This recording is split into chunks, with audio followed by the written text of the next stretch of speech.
กล่าวทักทายสบายดีเบิร์ดสกูทุกคนเนาะยินดีต้อนรับเข้าสู่2บาตูนหาอยู่หากินคือเก่าเนาะวันนี้ก็สิพาทุกคนไปเอามีคือเก่าทุกคนมัน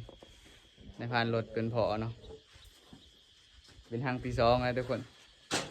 อยู่คนละหน้าเฮาคือเก่าทุกคนไปทุกคน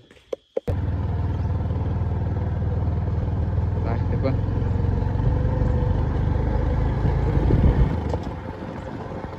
มากัน3คนนะทุกคนวันนี้กับในพานรถในพานผ่านเนาะ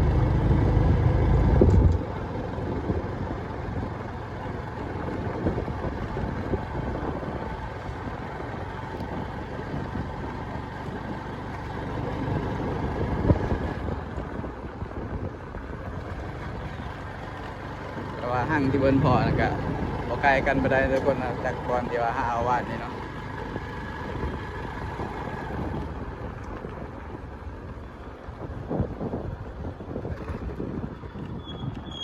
ตอนนี้ชุกแล้ว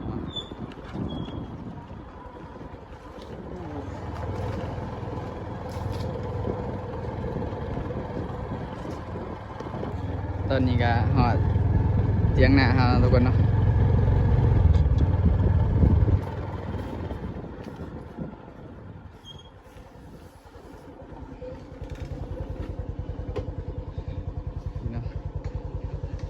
ตอนนี้เฮาก็มาหอดหน้าทุกคนไปทุกคนมันผ่านเพิ่นยังไปเอาผ้าอยู่ทุกคนแดดแห้งเลยทุกคนส่วนในผ่านรถเฮาไปผ่าแล้วทุกคนเนาะ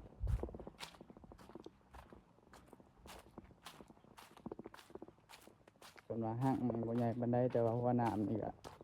ใหญ่เติบทุกคนเพิ่นนะ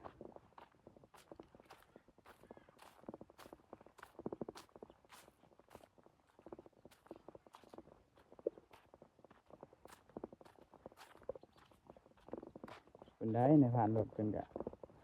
ยังซองเบิ่งห้างหิมแถวหิมพายเฮาอยู่เนาะ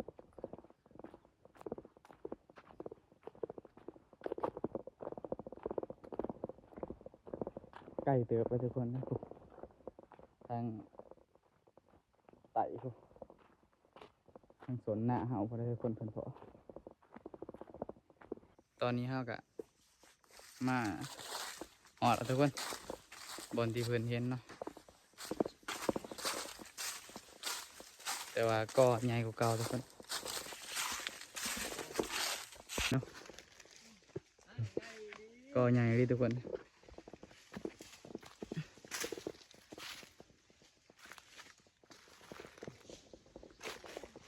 ทุกคน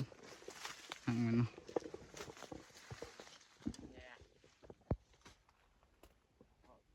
แต่ว่าตัวนี้สิน้อยกว่าตัวว่านี้ทุกคน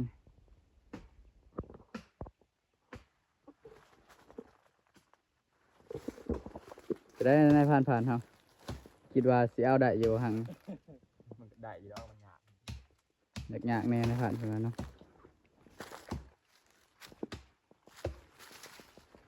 ได้ทุกคนสูงเติบเลยทุกคนห่างเพื่อนกันแถมเป็นกอใหญ่ทุกคน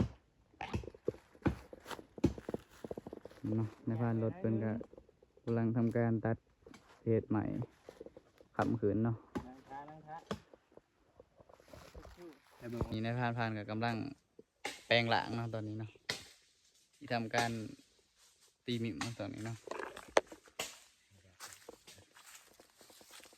แต่ว่าสูงนะเอาอยากเนี่ยทุกคน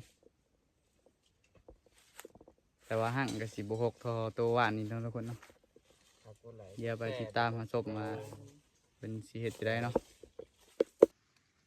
ตอนนี้นายผ่านกับกำลังทางทุกคนเนาะ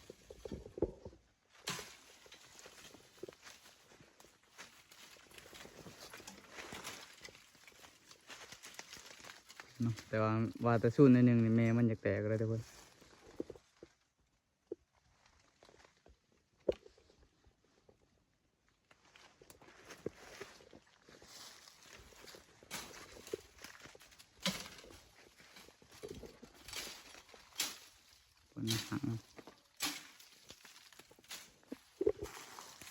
ได้ในผ่านภาษาไพ่ป่ะ รับนี่มันมีสายไพ่ มีสายไฟอีกแล้วทุกคน ใส่มือจังให้เดี๋ยวเอามา นี่น้ำใหม่ที่ว่าสิการ์ดขึ้นนะทุกคนเนาะ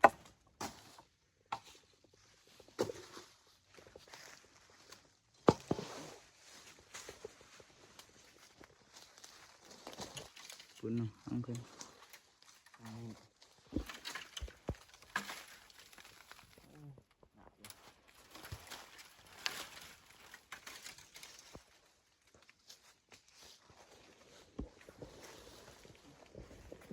แต่ในผ่านแม่มันแตกได้ในผ่านนี้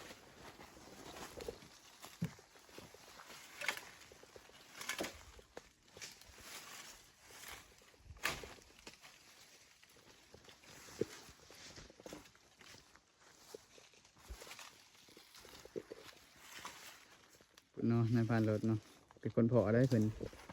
สองห่างตัวนี้ได้ทุกคน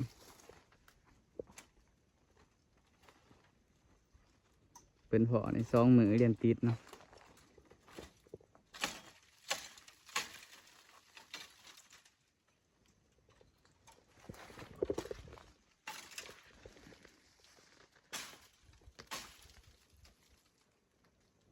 ปูทุกคนเลย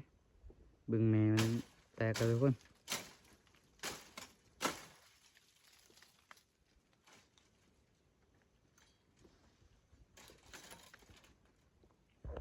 เดี๋ยวไปติดตามส่งตอนที่ให้ผ่านเพิ่นเอาออกมาเนาะตอนนี้ก็เป็นเอาตัดขาแล้วทุกคน